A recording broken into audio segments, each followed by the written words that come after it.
What's up, everybody? Welcome to Show Me the Meaning, Wisecrack's movie podcast. Alec, you're going to have to do it again. Show me the meaning. That was all right. Well, my name is Jared. Today I'm joined here with the Show Me the Meaning crew. We got Alec. Hey. And joining us for the first time is a new writer to the Wisecrack crew. It's Trisha Arand. How's it going, Trisha? It's going great. Good. I'm so glad to be here. Oh, I'm glad that you're here too. So today we're talking about Toy Story 4, directed by Josh Cooley, written by Andrew Stanton and apparently 8 other people, starring Tom Hanks, Tim Allen, Annie Potts, Christina Hendricks, and Keanu Reeves. As always, let's go around and get our first impressions. Tell me what you thought about this movie. Tell me about your general relationship to the Toy Story franchise. Let's start with Alec. I'm so sorry. Keanu Reeves is in this? He's Duke Kaboom, man. Yeah, come on. Holy okay. So I had seen Toy Story 1 a long time ago. Don't really have a relationship to the franchise, but I really like this movie, and I was very surprised what it was about. And I like it because in a weird, perverse way, it's almost like Get Out for kids. And we can talk more about that later. Okay. That's not what I took away from it, but interesting. So you have not seen 2 or 3 at all? I might have seen 2 like a long time ago, Wow. but I've definitely not seen 3. All right. Well, at least you've seen 1, because if you hadn't seen 1, I was about to question if you actually had a childhood. I mean, seriously. All right, Trisha, what'd you think? Wow. I really, really respect this movie. I think it's really well executed, just at really high level. I mean, obviously it's Pixar, so we're not expecting anything else. Yeah. They're, not going to mess around. They waited 9 years since the last movie to make this one. It's been in development, I think, for like 4 or 5 years. So it's great for what it is, which I'm not sure is a Toy Story movie in some ways. But it's really entertaining and really funny. Yeah. So I'm not generally give it thumbs up for sure. But it's fascinating as an entry in like a franchise that's already really well established, and of course is a hugely influential franchise as well. For sure. I thought it was great. I mean, Pixar, none of these movies are anything less than perfect on some level. Yeah. But I don't know if it was good enough to justify its existence for me, simply because I thought after Toy Story 3, they really had the perfect trilogy. Right. Toy Story 3 is one of the best movies I've ever seen. Yeah. And I've only seen it twice, and because the first time I saw it, I was like, okay, you almost want to check yourself. Like, that was one of the best movies I've ever seen. That can't be right. All right, I'll watch it again. And then I felt that way again the second time, and then I was like, all right, I'm closing the books on this one because I want to like maintain that feeling that I have toward the movie. So Toy Story 3 for me is just freaking amazing. This movie was good, not good enough to where I felt like it should exist. But go ahead. I've been noticing. So there's a lot of movies I'll watch often, with Wisecrack in mind that I like that people who are really into the franchise don't. And I think maybe it's that I don't watch a ton of movies or don't have like an extreme relationship or love for these. So that like when I watch it, a good example is the latest Star Wars movie. I really don't care about Star Wars. So when I saw it, I was like, oh, this is good. And everyone else is like, how dare you? And I'm getting a similar vibe from Toy Story because, yeah, as a standalone movie, and I think you would probably agree, like it's a good movie, but you have kind of ideological complaints about it existing in the Toy Story universe. Yeah, I don't think that for me, it's not, there's sort of an ideological complaint. For me, it's just the fact that that there is a Toy Story 4, that it's no longer a trilogy that comes to a definitive end, that now it's just now there are installments is what it feels like. Yeah, I was talking to somebody about it last night, and I was like, it almost feels like a spin-off movie. Yeah. Like, it's sort of like, in a different era, it might be, and I'm not saying that this is reflective of the quality at all, but it might be like a direct-to-DVD sequel or direct-to-VHS sequel, and in Disney, where it's like you've got some of the characters and it's in the same universe, but I'm not sure it's part of the same story. And so, again, that is not fair to the movie because of how well it's made. Yeah. And, it zooms by. It's hilarious. The theater that I was in, we were busting up laughing. Everybody was laughing, and it's just so much fun to watch and delightful. I just don't know if it's like, because you have to have 3 things, I think, to have a Toy Story movie. You have to have a movie about Woody, you have to have a movie about Buzz, and you have to have a movie about Andy and their relationship to Andy. And you're missing 2 of those things here, I think. So, I don't know. Yeah. Well, you mentioned in the theater, and I have a short anecdote to share about my theater experience. So I saw it at the ArcLight on Saturday, and there were about 6 9-year-old boys, and they were all chaperoned by this one parent, and that one parent was Jack Black. Of course. And the funniest thing was there was this, well, they were not well behaved. Jack Black seemed like he was, on the one hand, trying to maintain his disposition as cool dad and not ruin the kids' fun, but at the same time, he was a little bit like, oh man, these kids. But the funny thing is, one of the kids kept messing with one of the other kids, just constantly pointing him to him and saying, Christopher Nolan is his dad. And I just love the image of Jack Black rolling up in a minivan to Christopher Nolan's house, and Christopher Nolan waving as his kid gets into the minivan and is like, bring him back safe, Jack Black. And Jack Black just gives him the thumbs up. And I'm pretty sure that's what I witnessed. They were really obnoxious during the movie, but hey, those are our future bosses. So what am I going to do? It's the most LA thing ever. But that's like where you said we're at ArcLight Hollywood. Yeah. Yeah, exactly. That happens. I generally don't care about celebrity run-ins, but this is a great celebrity run-in story. Yeah. The whole idea of Jack Black and Chris Nolan's kid being friends at 9 years old is just kind of funny to me. I don't know why. But on the other hand, it's like, of course they are. Of course they are. Of course they go to the same school. Of course they do. All right, guys, let's go into a recap. So, back in the Andy days, Woody attempts to save his girlfriend, Bo Peep, from being donated to another owner. Bo Peep denies his offer to be saved and asks if he wants to go with her and be together. But Woody stays, citing his duty as a toy to be there for Andy. Fast forward to the present, where Woody and the gang's new kid, Bonnie, is nervous about her first day in kindergarten. Although she doesn't often pick Woody to be played with, Woody takes on the responsibility of making sure she has the support she needs on her first day. Through his secret aid, Bonnie creates a new toy at school named Forky, a spork crudely pasted together with pipe cleaners and popsicle sticks. Despite Forky wanting to obey his programming to consider himself trash, Woody convinces him that he is in fact a toy and Bonnie needs him. On a road trip, Woody investigates an antique shop when he sees clues that Bo Peep was once there.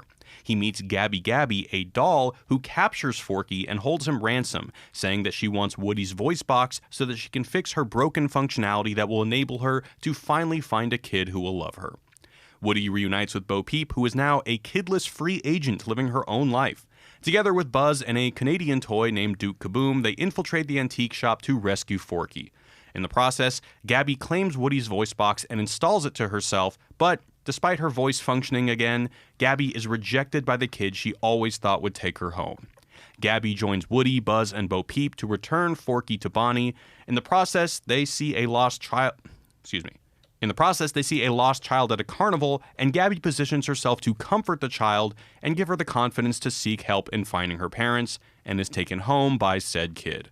Forky's returned to Bonnie, and instead of going back to Bonnie's house, Woody decides to live a free life with Bo Peep, liberating other toys and helping them find kids if that's what they desire. End of movie. All right, guys, before we move on, I want to give a shout out to our sponsors over at Mubi. So you guys know Mubi. We've talked about it. They're a friend of the podcast. Mubi is a cinema streaming service and also a download service. It is home to the world's largest community of film lovers with over 8 million registered users. Every single film is chosen by a human, not an algorithm. They are cult classics, award-winning masterpieces, forgotten gems, festival fresh independent releases, to the hard-to-find and never heard of before kind of stuff. Every day a new film is added. Mubi is available globally, and there are no ads ever. So today I want to talk about, I'm sure Alec hasn't, but Tricia, have you ever seen the Steven Soderbergh Che Guevara films? Ooh, you know what? I'm going to go with I don't think so. Yeah. I've only seen Che the Argentine. It's good. They had to cut it into 2 movies because it's a pretty long thing. Mm-hmm. It's widely known as the films that broke Steven Soderbergh because apparently the production was a headache. But I have been meaning to check out Che Gorilla, which is the second one, and they're definitely worth checking out. So go to Mubi.com/Wisecrack for 30 days free. That's Mubi.com/Wisecrack for a 30-day extended free trial. And now, back to the show. All right, so oftentimes when we do movie podcasts and Alec is on, I try not to text Alec with what my angle's going to be, but I think that we both couldn't We couldn't help it. Yeah. And I mean, go ahead. it was. I saw that you were like, we should call this the existential despair, and then the whole movie. Oh, so you saw that before you saw the movie? Yeah, I saw it at 9 o'clock last night. But even then, I mean, it's hard. As soon as Buster Bluth is like, "I'm trash," I had a sense of what was going on. Yeah, Tony Hale. Yeah, so this is essentially Existence Precedes Essence, the movie.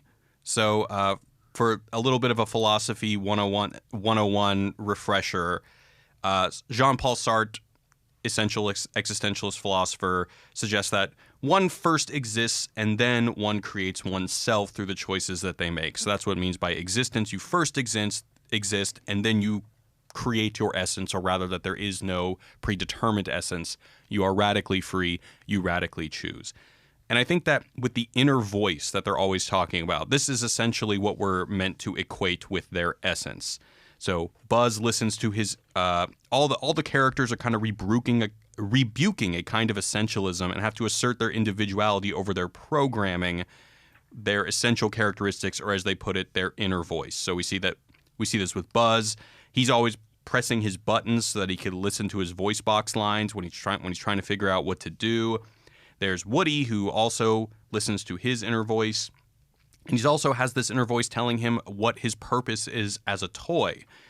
There's Gabby, which believes that by fixing her voice box, she will fulfill her essential functionality as a toy that should be loved as a kid. There's Duke Kaboom, who's a scarred soul because he disappointed a kid for not being able to live up to his essential features as promised by the TV ads. And then there's Forky, who sees himself as essentially trash. That's what his inner voice or programming tells him, but then Woody eventually convinces him that he's a toy. Alec, is this what you were essentially communicating to me in your text late at night that said Toy Story 4, holy Jean-Paul Sartre? Yeah. So, I mean, more specifically, you're totally right about everything, but I was thinking about one of the things. So Sartre talks about how in life we often live by kind of scripts. He means that kind of loosely, but he gives the example of, say, a waiter. You're doing your waiter. You're nice to people. You say you're very polite, and it's not necessarily who you are, and it's not your kind of authentic self, right? And I think the best, and so for him, the hardest thing to do is to break sort of the script of your life and live freely, to sort of experience radical freedom. One of the best ways I've heard this described was, God, I don't remember where I heard it, but radical freedom, or essentially the terror of radical freedom, is being in Baskin Robbins, and there's like 16 flavors, and you're just kind of like paralyzed by the fear of making a decision. But radical freedom is the courage to finally pick one. I think you could apply that to a lot of ice cream places. But talking about how we sort of lived in this scripted life, I think there's no better example of that than Buzz Lightyear's inner monologue, which is literally his pre-programmed thing. Like, that is what he thinks sort of freedom is, because he heard Woody talking about his conscious. But even we might say that Buzz Lightyear is kind of like this fake freedom because he's going off of this randomly generated voice box. But Woody's is kind of like a script given to him by, it's not necessarily said who, but like it's this traditional morality that he serves the child. And the movie arc is kind of him learning to break free from that, right? To truly experience freedom, to say that he doesn't have to be with his kid, that he can live freely on his own. Yeah, so interestingly, to add on to that, so Buzz is constantly trying to use his voice box to figure out what he should do. But there's that part where he keeps on pressing his own button, and then the kid, Bonnie's mom, is about to pick him up to turn him off. But he's trying to communicate to her that they need to go back to the shop because that's where Forky is, and I guess that's where Woody is. Just where Woody is, not where Forky is. And it's only when he decides that no, none of these things are going to work, and he just ends up saying, "You left your backpack at the antique shop." Yeah, is where he actually starts putting stock in his freedom rather than his programming. Yeah, and I thought another great sort of, I mean, so the other sort of existence precedes essence, right? So you could think about like a hammer. There is the essence, this kind of like weird metaphorical concept of a hammer, that hammers are for hammering things. And then there's the physical construction of a hammer. And that's kind of like what philosophers are arguing about, and also how it deals with people. But this is seen literally with Forky, who, he thinks that his essence is essentially his existence, that he is trash, so therefore belongs in the trash where it's warm. And I thought that was just like another really great thing. And I don't want to derail this whole Sartre thing, but I also think there's something weirdly Freudian about it. All right, well, let's stick with Sartre for a while, because I'm not done with this. But Trisha, did you want to jump in?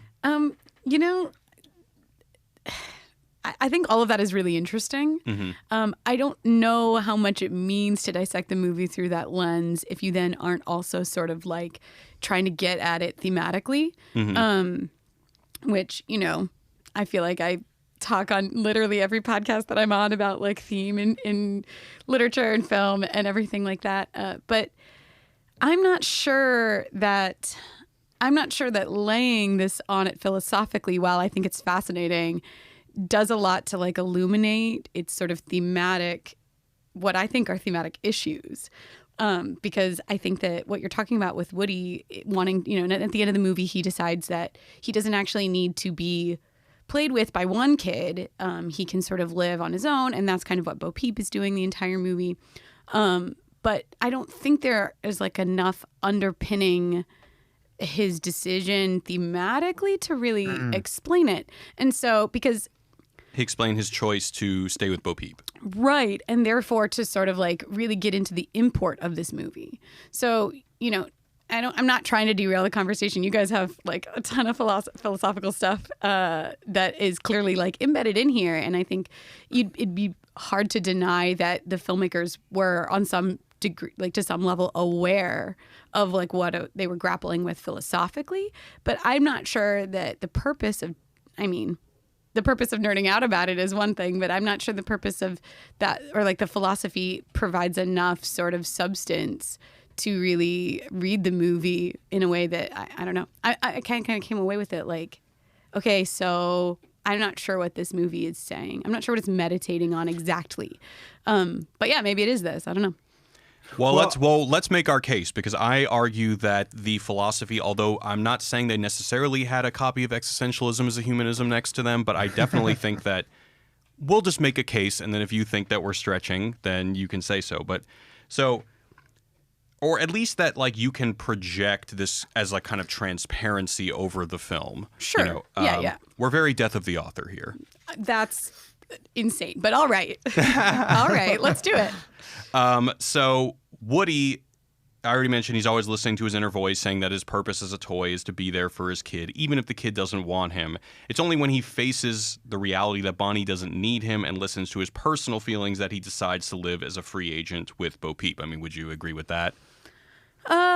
Yes. Although the thing is, like, again, I know you're death of the author, but the stated thing that they wanted to make was a rom-com. And so really what they sort of have to do is like bulk up the romance between Bo Peep and Woody in order to really justify Woody's decision to leave his family at the end, which I think is just like, I don't know if they did enough work for me to feel okay about that. But I don't think there's anything contradicting that. I mean, it has nothing to do with the fact that he does or does not love her.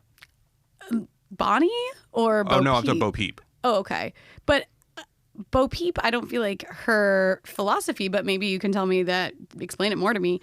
I don't know that her philosophy is outlined all that clearly. And so his choice to stay with her, I'm not sure then like equates to some kind of like character moment in a deeply satisfying way. There's an interesting visual thing going on where when he goes to the antique shop, he sees the pedestal that was once part of Bo Peep. Bo Peep, her essential function was that she was supposed to keep kids from being scared of the dark because she was a lamp.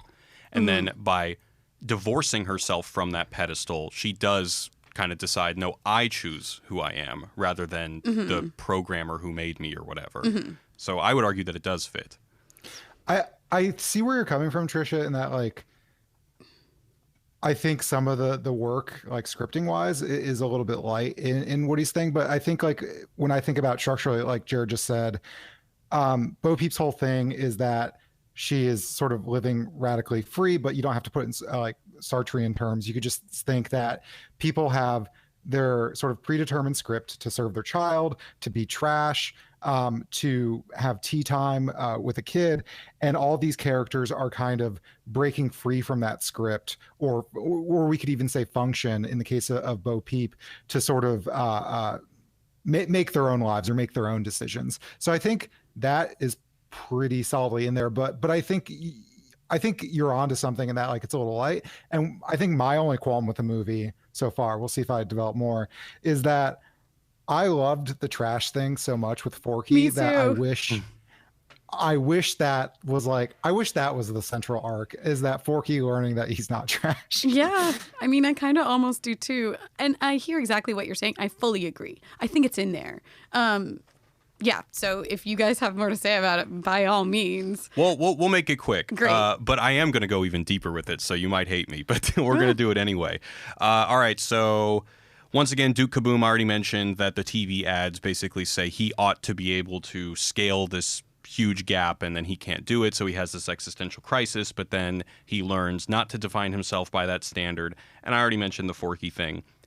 Here's where I'm going to get a little bit philosophy nerd, and this is why the movie's really weird to me, Alec, and I want to hear what you think about this. So, in Sartre, existence only precedes essence because there is no God. But in this movie, there is a God. Forky is created by Bonnie. And this contradiction throws the whole thing into a really awkward existential world to me, to the point where I'm still struggling to find out if I like this movie or not, or if I think this movie is a nightmare. I think it could still, like, I think the realization... Here's the thing. These toys are not toys anymore. They're basically just people. Right. This is why the film is weird for me. We're meant to believe that toys are just as existentially free as humans, and they have the freedom to define themselves through the choices they make just as humans do. Now, applying a kind of humanism to toys has been the shtick of Toy Story movies since the first one, but I feel like maybe they took it too far this time, because in previous installments we may map feelings onto them, because we similarly feel that at some times in life we feel like we're losing our social utility. So maybe in real life, if kids leave the nest, the kids no longer need the parental functions that their parents offer them. So we can project these life experiences onto Woody, as he no longer feels the parental that his parental, quote unquote, parental functions are needed by Andy. Therefore, the toys are like a metaphor for how we feel about losing our social utility. But in this movie, they go too existential, to the point where we're supposed to believe that just as humans aren't made for any particular reason utility, and thus we are able to create our own selves through our choices and our actions, we're supposed to believe the same thing is for toys, but toys are created with utility. They are built to serve children. By denying this programming, these movies are essentially just becoming Pinocchio. They're becoming actual people and denying their programming, and they're saying that their programming is just a lie. To me, this is like unnecessarily postmodern Toy Story. And it's just not as powerful as the previous installments, because the previous installments upheld essential things about toys, that they're utilities of love. In 1, 2, and 3, we're meant to believe that toys are meant to be there for kids, to be loved by kids.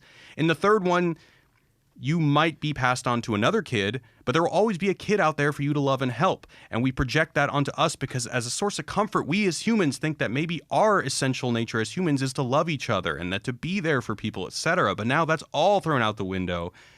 Now, right. We're skeptical of any kind of essential characteristic in our postmodern cultural nightmare. So toys deny their programming in order to live a life that's fulfilling to them. Why? They're not humans. They don't live in a godless universe. They have gods. People brought them into this universe for a reason, to love humans. Only us humans have the unique curse of having to salvage an identity from nothingness. God damn it. I kind of disagree that just because humans made them, that makes them God. That's like saying if you're a parent, you are the God of your child because you made them. Well, but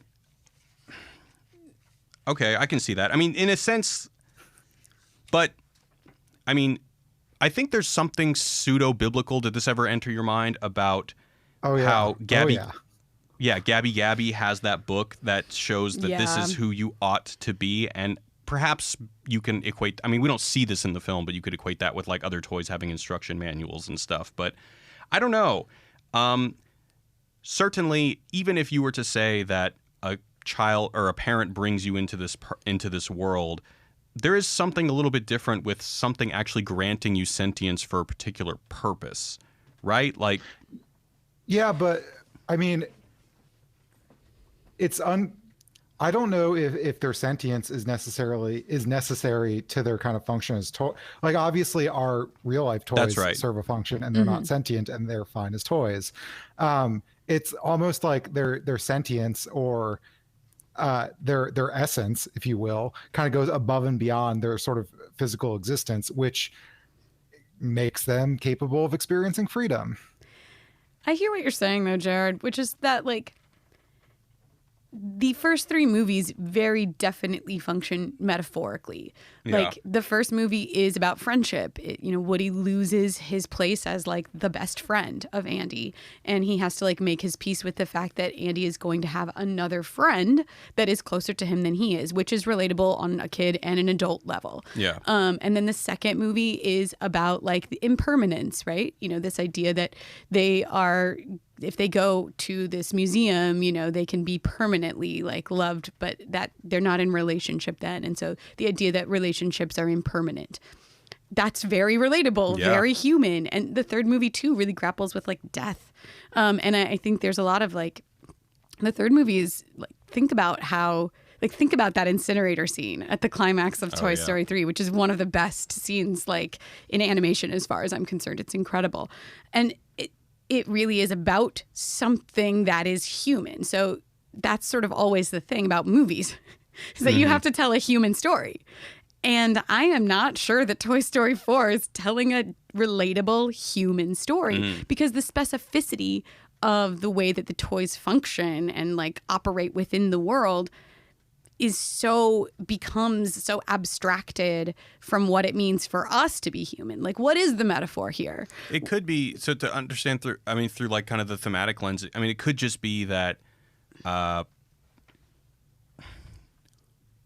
tempting to go more to the existential thing, because my brain is like, oh, it's like, what do you do when your God abandons you? Which I think is kind of the existential message of the movie. I find that very relatable. Well, okay, but Sartre would say God never abandoned you because there never was one. But anyway, in terms of, like, the family thing, I guess it's, it could be more.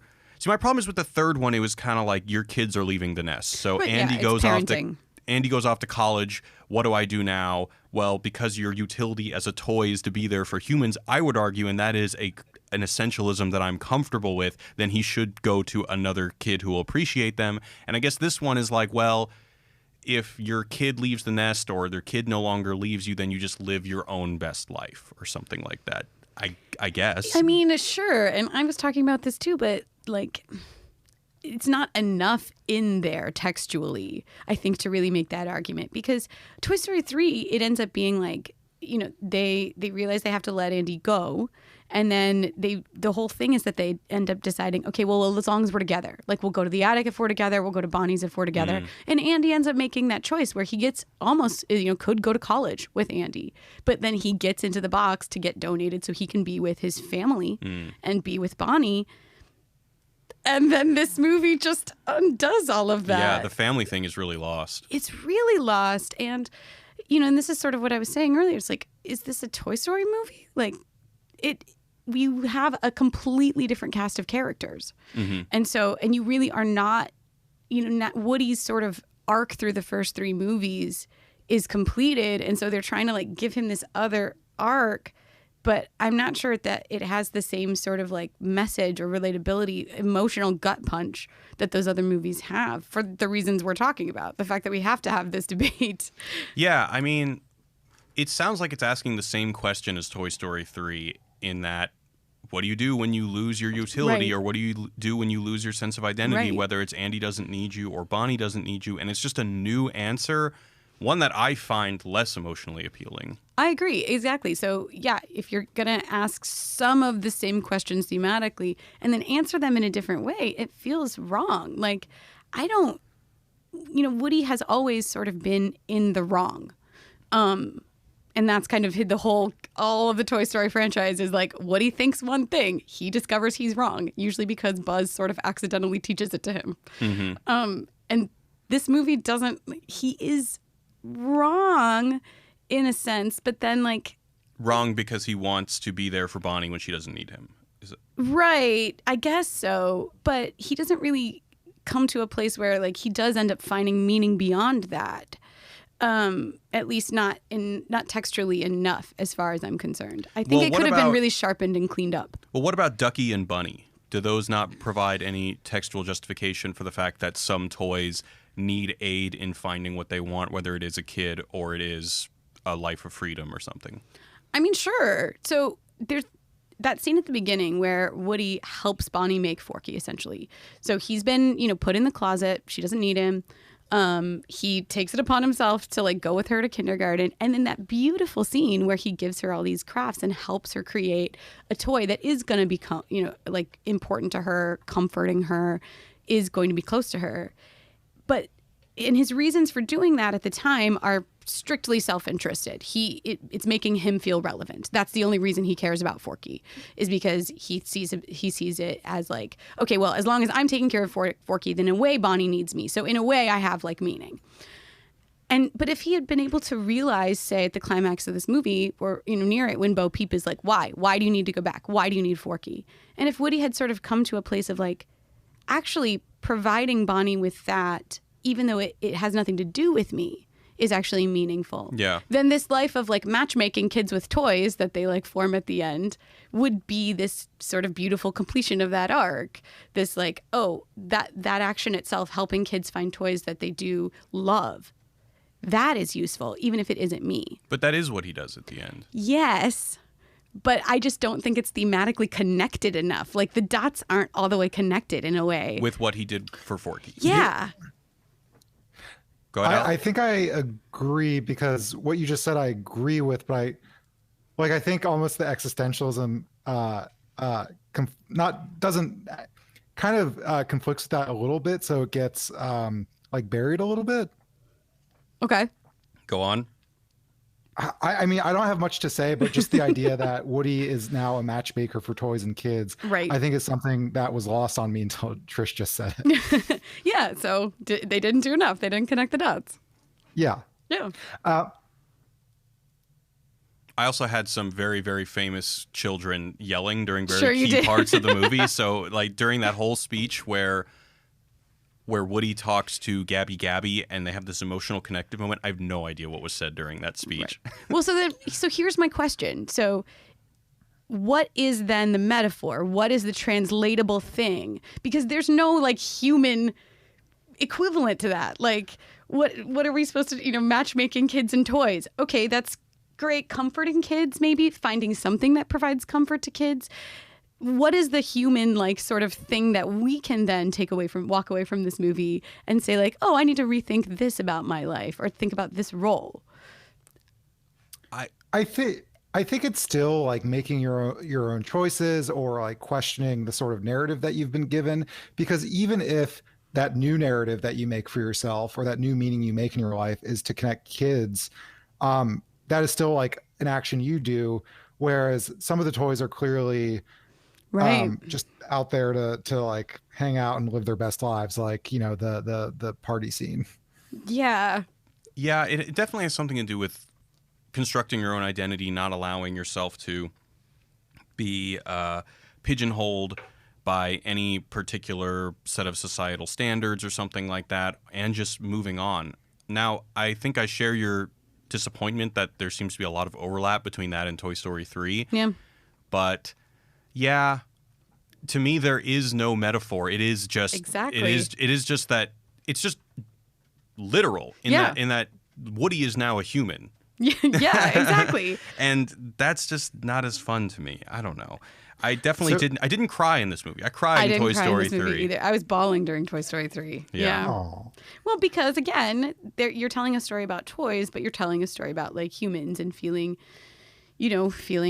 lost or abandoned by people you care about, like wondering what's going to happen at the end of it, like finding comfort in friendships that you have, even when you're facing really dire circumstances. All of those things are really human. This is so specific. This is a toy. This toy is not a human in any way. right? Except in that he's existentially a human. Right, but then what he decides to make of his life isn't something that any human can make of their life because there's not metaphorically like something there. Okay, I really like this movie. I want to say that. Yeah, I mean, I really like this movie. Yeah, I mean, as far as putting a one-to-one metaphor on helping toys find their identity, I mean, I think it just could be, I don't know, somebody who was, this is lame, but born into a family of doctors, spends their first 40 life as a doctor, and then in retirement they decide to, I don't know, join the Peace Corps or something. Sure. Yeah. Something like that. Right, again, and you know, if you think about Woody's arc as moving from fundamentally selfish, and especially at the beginning of Toy Story, and he becomes increasingly selfless as the series goes on, this could be a really beautiful completion of that arc where he takes himself out of the picture and is like, it isn't about me and a kid anymore. It is still about, though, kids and toys finding love and happiness and comfort together. But I just I wish there'd be more of that. I wish there's more meat of that. But you think that's what they were going for? I would venture to say probably. I mean, I just think that's who Woody is. So, like, you know, if you're looking from a writing standpoint, you know, I'm a screenwriter, and so that's why I'm like, that's why I'm doing this from a screenwriter perspective and not a philosophy perspective. I'm sorry, but like, I just feel like you always look into the character and you like find out what is going on within the character, what is necessarily a question that a character, when you put them in a certain situation, would ask or would do. What's baked into that character. Yeah. And Woody finding himself in a closet, in Bonnie's closet, is a really interesting place to start. And then it didn't all the way go. So, but yeah, it is like really, it's also super contained. You know, basically all of this entire movie takes place in that antique store, which is an amazingly animated place. The whole movie looked amazing. Ridiculous. That opening scene where they're saving the RV toy, the rain looked so good. Oh yeah. Yeah. And did your theater freak out at the puppets? Oh yeah. I mean, they're they're frightening. Are they supposed to be? Are all puppets like that creepy, or is that a Goosebumps kind of reference? It definitely said Goosebumps to me, but that's just because I grew up reading those books. And what was that one called? I don't even Well, remember. all they're dummies. They're ventriloquist dummies, and those are always creepy. Like there's Twilight Zone episodes about it, you know. So it's sort of like long understood. No one likes a ventriloquist dummy. It's a nightmare object. But yeah, no. So yeah, I don't know. I wish they'd done a little bit more, but you know, what can you do? And this, I think, is like, for me, I walked away from it just more interested in like franchise, this moment that we're in of like reboots and franchises and IP and all of that stuff. Just how do we make it keep on going? Right. And now that they're installments, it's going to go again. Probably. I don't think that this is any better of a conclusion. To me, the only purpose of doing this is to open it up to more installments. Well, they are making a 10-episode short form series called Forky Asks a Question, which will be debuting on Disney Plus in November 2019. So there's definitely already content coming down the pipeline. Yeah. But, you know, Hanks has said that this, for all intents and purposes, he thinks this is the last one, you know. Tim Allen said the same thing, so... Did they not say that about the third one? They did. Yeah. But that was Lasseter, and Lasseter's gone. So, I mean, yeah, I will be curious to see. I mean, you know, Pixar, they're caught in a place because you have a lot of brilliant brains over there, and they understand that some things are not sequel ready, or some things are not sequel-y. They're not franchisable in a narratively satisfying way. Now, they don't, unfortunately, get to decide their own fate some of the time, but they do have comparative freedom by contrast to a lot of other creators. So, you know, Pete Docter said Inside Out, it's one movie. And that's, we got one, you know, and it's so far. I'm sorry, I'm really cynical. No, I mean, true. I'm just speaking to the current reality in, you know, June 2019. This is what we're working with. Yeah. So we'll just have to see, you know, maybe we will get more. And I think Toy Story is likelier for that than some of their other things. Like, but I don't know. I just Someone told me, hold on, is this true that they're creating a Toy Story world in either Disney World, Disneyland, one of the Disneys, and somebody told me it's like, oh, well, they just had to make sure that younger kids like Christopher Nolan's son, are keen on Toy Story so that they'll go to the parks. I mean, they're not beyond making a decision like that. Oh, definitely not. No, I wouldn't say so. I think this particular movie came out of a desire to, from Pixar creators to tell a story, and they said so explicitly, in the same universe. Mm-hmm. There's a quote from John Lasseter which said, Toy Story 3 ended Woody and Buzz's story with Andy so perfectly that for a long time we never talked about doing another one. And then when they had this idea for the new one, they got really excited about it and they threw it into development. But they said, again, we wanted to make a romantic comedy. We wanted to make something that was in the same universe. Not necessarily. You would agree that if they tried to make a romantic comedy, they failed, right? Oh, of course they did. Because the interaction between him and Bo Peep is minimal. That's the other thing, and that's kind of what I was trying to hint at earlier. Which is why death of the author is a justifiable position. So we can get into that later. No, but it's like Woody and Bo Peep don't have anything real to connect over. So the romantic plotline doesn't really work. Mm-hmm. Because other than the fact that they were ostensibly together during the first two movies, Bo Peep has never had very much to do, which I've always thought is a shame because these movies are so male heavy and Annie Potts is amazing. And like, I always wanted and then when Jessie came along, I was like, oh, well, we have Jessie now at least. And then they got rid of Bo Peep immediately and gave us Barbie. Mm-hmm. Okay. Anyway, but so I love Bo Peep and I love the idea of making her a character, but she and Woody don't have a ton of like substantial reasons to connect with each other. Yeah. They kind of like skipped ahead to like, oh, they're just in love. They're just in love. Don't worry about it. They're in love. And they didn't have to explain to us why. And I don't know. So yeah, romantic comedy? I don't think so. Fun action movie? Sure. Yeah. Yeah, for sure. Very fun and very clever.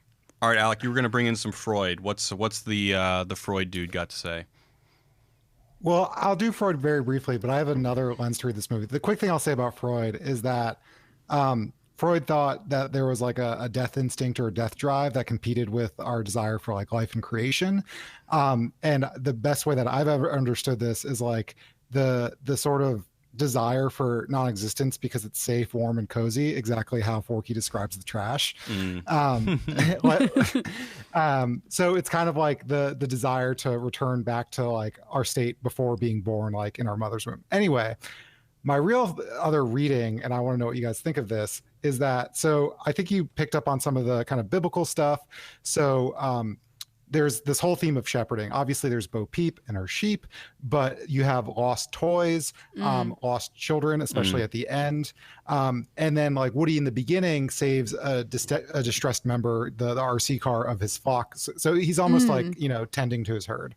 However, I think this is my hot take for the day, is that you could possibly read Bo Peep as Satan. And I mean that like in a Church of Satan cool way and not like a moral panic way. Okay, go on. Yeah. So essentially you have the good shepherd, which is like Jesus, God, whatever, maybe possibly Woody. But then you have Satan, who's constantly tempting people from the flock away from God, which is what Bo Peep is doing, right? You have Bonnie as God, the child, or at least their sort of divine purpose to care for these kids. And Bo Peep and her crowd are trying to pull people away from that to live freely, right?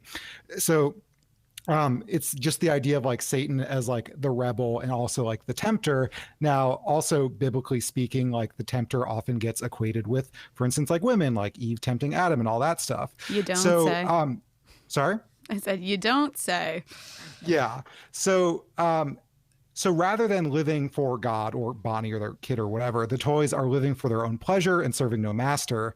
And there's lots of examples of this. So toys are essentially like promiscuous. Like there's that scene where the soldier toys are talking about all the different kids they're going to play with. So instead of being in sort of the godly, almost like monogamous relationship to your child, they are fooling around, so to speak. Then we have the club scene with Duke Kaboom. So there's like a lot of hedonism, which is what the Church of Satan is all about. Then you have toys like Ducky and Bunny are waiting for salvation, but it's never going to come. They're going to stay there for the rest of their life. So you have the sort of like anti-shepherd of Bo Peep and now Woody, who are freeing people from the lie of religion. also very important is that Gabby is initially seen as evil because she wants to usurp her God-given place in the world.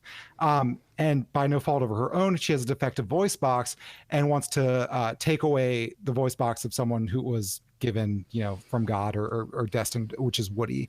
But by the end, Woody renounces his old worldview and gives it to her, which is kind of like oftentimes when it comes to usurping nature or going outside of your place in the world, it is considered, against the will of God. And that is essentially like what's happening here. Wait, but why does Gabby want to usurp her God-given place? What do you mean by that?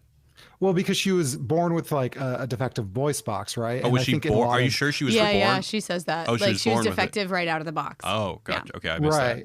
She wasn't broken. So a lot of times in classic theology, you get this thing that if something's wrong with you, like God made you that way and you should appreciate it rather than trying to usurp God's will. So I thought that was also interesting. Okay, yeah, I forgot that. I did not catch that detail. Interesting. I mean, look, you equated it to Satanism. I just, in the Church of Satan kind of way, I equated it to kind of a more postmodern condition. Either way, the movie is definitely trying to subvert any huge overarching systems of meaning, or at least trying to draw skepticism on those, which I just think isn't necessary for a story about toys and love. No, I couldn't agree more. And going back to what you were saying, Alec, I'm not sure that works if the ending is Woody, and then because truly Woody and Bo are not freeing toys in the same way. They're not like creating some kind of merry band of outlaw toys that's just like roaming about. They are uniting toys with children. They are helping toys find that monogamous relationship with children. That's like sort of how they end up this, how they end the story, which is not at all like philosophically sort of what you're talking about. Right. And goes back to being about like, we construct meaning and we construct our identity through our relationships with people, which others, other humans and things like that, which I think is what the first 3 movies in the franchise are about, and so like this idea again of Woody being embedded in the family and like we do that together. We're a family, like we stay together. That idea has always sort of like undergirded Woody's philosophy. I mean, contrast, I was looking this up last night, like for just a fun exercise, take a look at the Toy Story 3 poster. It's got like a huge number 3 in the middle of it, and then packed all the way out to the corners are all of the characters. Every toy from Andy's room, all of the new additions to the cast. Like you can see everybody's face. They're all kind of just smiling around this, like the big number 3. And then take a look at the Toy Story 4 poster. And it's Woody standing there. You have Bo Peep, who is essentially a new character. Like, we recognize her. Again, they gave her so little to do in the previous movies that she might as well be a new character. And honestly, just because of how far animation has come, she's unrecognizable, other than beyond like the amazing voice acting there by Annie Potts. But so you have Bo Peep, and then you have Buzz Lightyear sort of standing the third behind the 2 of them, and then only the new characters from this movie. Mm-hmm. No Rex, no Ham, no Potato Heads, no Jessie, no Bullseye. Like, it really is just sort of separating Woody from his family, which they've gone to a lot of trouble to like show us is meaningful to him. And in a way, like, those characters have nothing to do in this movie. They sit in that RV the entire time. And then finally at the end, you're trying to give us this emotional scene where Woody is leaving them. And I was like, I want to feel sad about this because I think I should. Yeah. Because I think this should be deeply meaningful. But they've grappled with it in no way at all. Mm-hmm. So, what are we doing, Josh Cooley? One last thing I want to bring up before we go into the mailbag. I'm not usually one that harps on the logic of the world, but in this one I was particularly kind of bothered with, when do they... It's for most of the movie, I was to understand that whenever Woody is just speaking, not using his voice box, other humans can't hear that. It's some sort of inner monologue between other toys. But then sometimes the humans can hear that. Actually, that's not true, because in the first movie, Woody looks Sid dead in the face and says, "So play nice," with his own mouth and his own voice. And Sid does hear him. Okay. So I think it's just that they don't talk around humans and kids. But sometimes I feel like they were in this movie, and it was just kind of weird. It's like, okay, are they in earshot, not in earshot? Hint, then at this point, they are at this point. I probably just shouldn't be paying attention to that. No, and this movie too stretches credulity about humans never see them. Yeah. Because they're moving so freely. So much. Like the baby buggy goes out of the antique store door 2 feet behind the antique store owner, and she somehow doesn't see, notice, hear, feel, sense it moving directly next to her. They're just moving with so much impunity, and they do like sort of play with it a little where they're like, he went in the aisle. Why would anyone do that? That's so dangerous. But he gets away with it. Yeah, I saw an internet meme, or maybe it was a Reddit post or something, but do you ever think they're going to make the movie in which mankind recognizes that toys are sentient, and then that's the conflict of the movie, what to do? I'd watch it. Definitely. Yeah, I'd watch it too. Yeah. All right, guys, we're going to go into the mailbag. Hit us up with an email at movies@wisecrack.co or send us a voicemail at 213-534-8807. That is 21-ELF-GUT-07 or 21-ELF-HUT-07.